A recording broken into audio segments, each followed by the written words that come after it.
అన్ని పార్టీలు కూడా ఆపరేషన్ సింధూర్ సక్సెస్ పైన మన ఆర్మడ్ ఫోర్సెస్ని ప్రశంసించడం జరిగింది.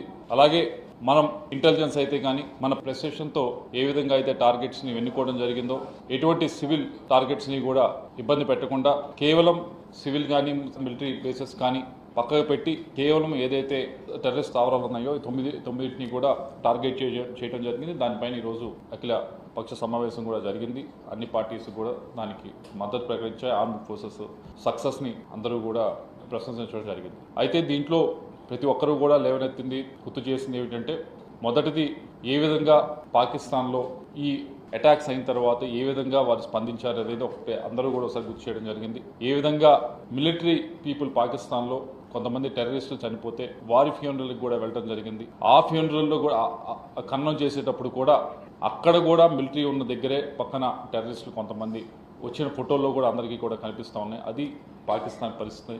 కాబట్టి దీన్ని ఇక్కడితో వదిలేయటం కాదు, మనం మన ఆర్మ్డ్ ఫోర్సెస్కి అన్ని విధాలుగా కూడా